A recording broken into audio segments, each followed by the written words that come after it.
Indonesia Corruption Watch telah melaporkan dugaan korupsi dana haji yang melibatkan pejabat Kementerian Agama ke Komisi Pemberantasan Korupsi Selasa pekan ini. Investigasi yang dilakukan oleh ICW menemukan dugaan praktik monopoli dalam layanan masyair dan penyediaan catering. Diketahui ada 8 penyedia layanan masyair dengan 2 diantaranya memiliki kesamaan nama dan alamat.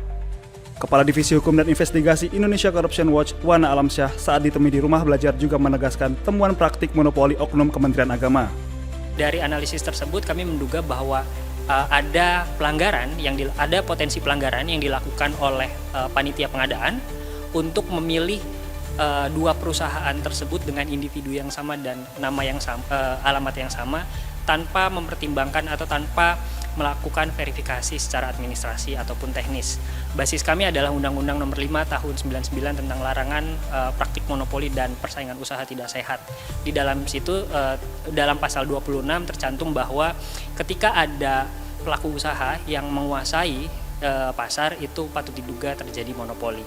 Tidak hanya itu, ICW menurut Wana Alamsyah juga menemukan 2 temuan pungutan kepada penyedia catering dengan nilai pungutan sebesar 0,8 rial Arab Saudi dan pungutan pada setiap porsi makanan yang diberikan pada jamaah sebesar 2,4 rial Arab Saudi dengan akumulasi total kerugian sebesar 51 miliar rupiah.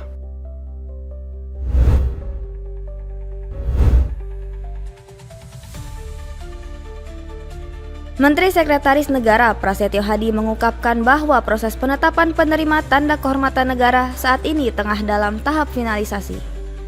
Prasetyo mengatakan Presiden Prabowo telah menerima 22 nama yang diusulkan untuk menerima penghargaan tahun ini menjelang peringatan Hari Kemerdekaan ke-80 Republik Indonesia. Tanda kehormatan sedang difinalisasi untuk diputuskan.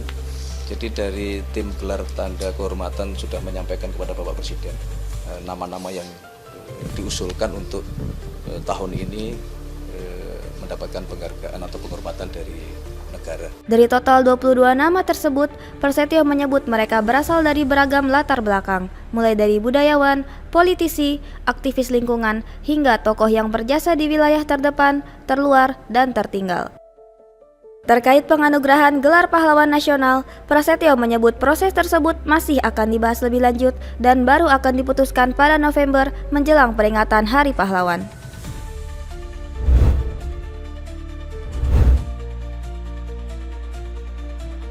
Menjelang hari ulang tahun Republik Indonesia yang ke-80, semangat nasionalisme menjadi landasan utama bagi para calon pasukan pengibar bendera pusaka atau Paski-Braka yang tengah menjalani pelatihan intensif di Taman Rekreasi Wiladatika Cibubur, Depok, Jawa Barat, Kamis pekan ini.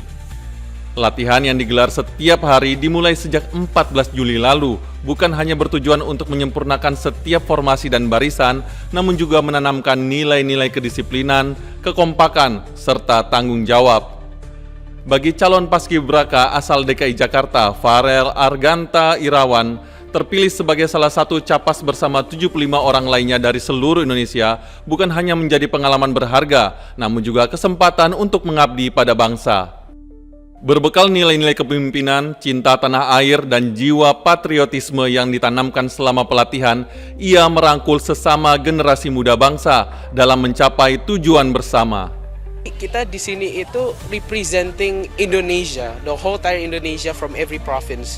Ya pasti rasanya itu nanti kita ke istana, kita nggak boleh nervous karena kalau sekalipun kita nervous, takut itu tambah salah nanti. Jadi kita harus tetap semangat, tetap confident and consistent, and I believe that we as a team bisa. Hal serupa diutarakan oleh capas asal Jawa Timur, Kaila Zahra Elvirin, yang akrab disapa Cinta. Bukan hanya ilmu disiplin, ia juga belajar betapa kaya bangsa dan tanah airnya. Iya pasti, karena kan saya itu di rumah hanya di situ-situ saja kan. Nah di pusat ini kayak bisa lihat dari berbagai macam suku sama budaya. Kita sharing-sharing mengenai adat di sana gimana, bahasa mereka gimana.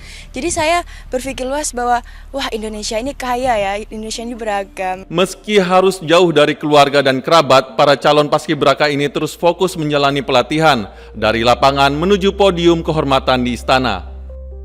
Pada tanggal 13 Agustus mendatang, mereka pun telah siap dikukuhkan oleh Presiden Prabowo Subianto untuk kemudian mengawal Sang Saka Merah Putih di hari yang sakral pada 17 Agustus nanti.